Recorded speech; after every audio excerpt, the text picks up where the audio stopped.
Francisco. Hi, I'm Justin, Hi, I'm Jake. and we're Captain's Quarters Productions.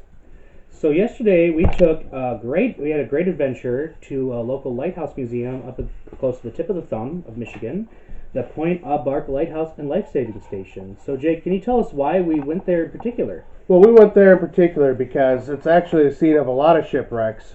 You have the Regina from 1913, and then you have the largest shipwreck on Lake Huron, the Daniel J. Morrell, which actually broke in two and only had a single survivor from that wreck. There's shipwrecks from the 1800s all the way through to I think they said there was a tugboat that sank in 1990. It was a very interesting place, very beautiful scenery, and it was very easy to get lost in the fact that the lake was so beautiful.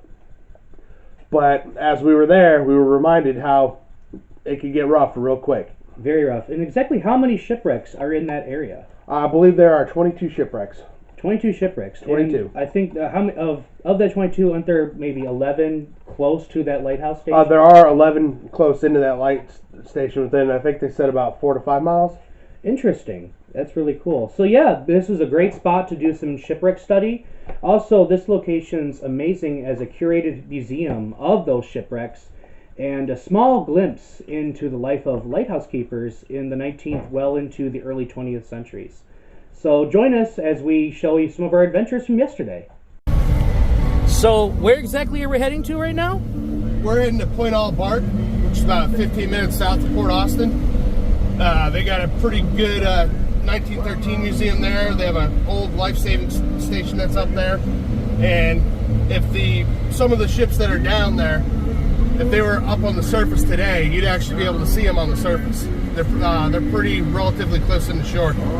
That's really cool. So here we are, Captain's Quarters Productions. I'm Justin. I'm Jake. We're heading up to Lexington right now. I've just had an hour-and-a-half journey from Flint, Michigan, operating solely on a glass of lemonade, two gas station donuts, and a glass of Jake's wife's delicious sweet tea. We're going to do some shipwreck research today up towards the Port Austin area. It's going to be a pretty exciting day, so feel free to like and subscribe.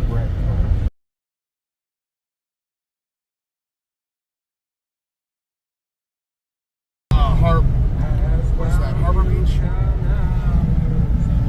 So we have now arrived in Lexington, Michigan.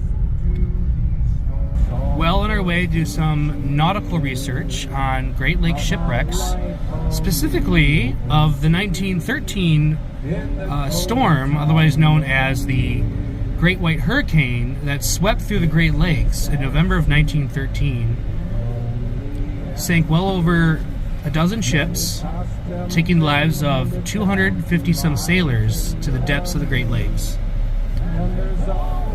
One piece is down right there. Honestly, one of my favorite parts of research, this sort of field historian research, is these road trips through these quaint little small towns in northern Michigan. And maybe I'm biased. We're probably both biased, as Michiganders.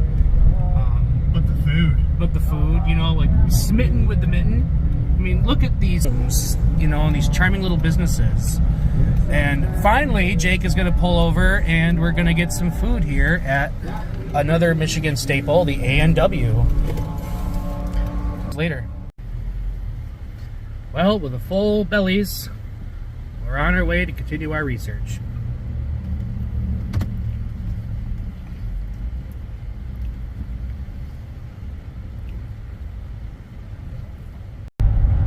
So right about now, we are right here-ish on the thumb of Michigan. And, on this bright sunny day, you wouldn't realize it, but in 1913 in November, this whole area would have just been a whiteout. Wouldn't you think so, Jake? Yeah, you wouldn't have been able to see anything. And, and here you get you're getting some peaks at the lakes over there, and they're really calm right now and beautiful and serene.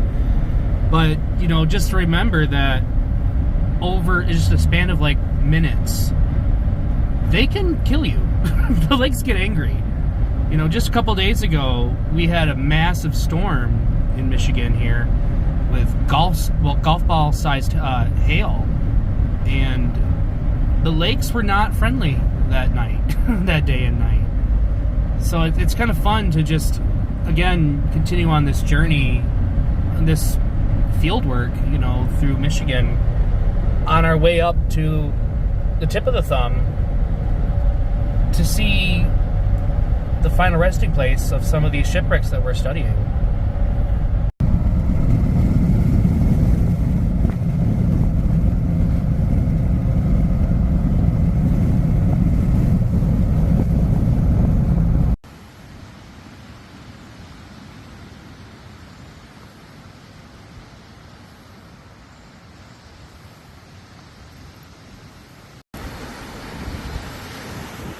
Yeah, guys, on your travels to the thumb of Michigan, make sure and make a stop here at the Pointe Aux Barques Lighthouse and life-saving station.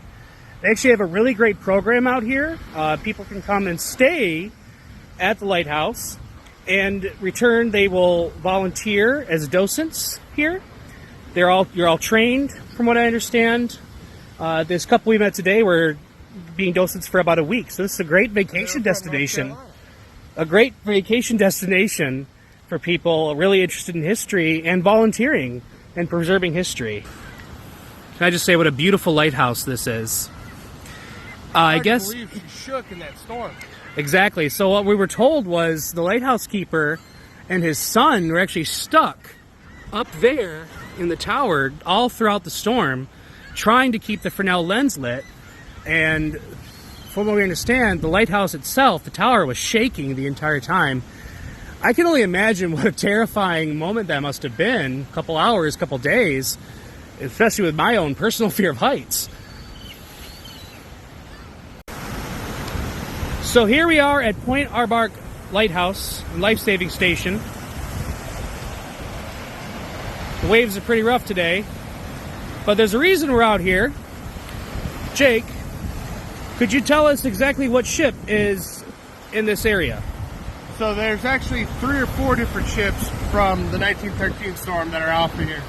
One of those, which was found in 1989, was the Regina. She would have been about 3 or 4 miles in that direction. Now, is one of the shipwrecks that were lost in the 1913 Great White Hurricane. And Jake, what are the other shipwrecks that we see out here? It is in 1913. It was a little bit more recently than that. Was in 1968, the Daniel J. Morale was steaming towards Port Huron, right over here on the horizon.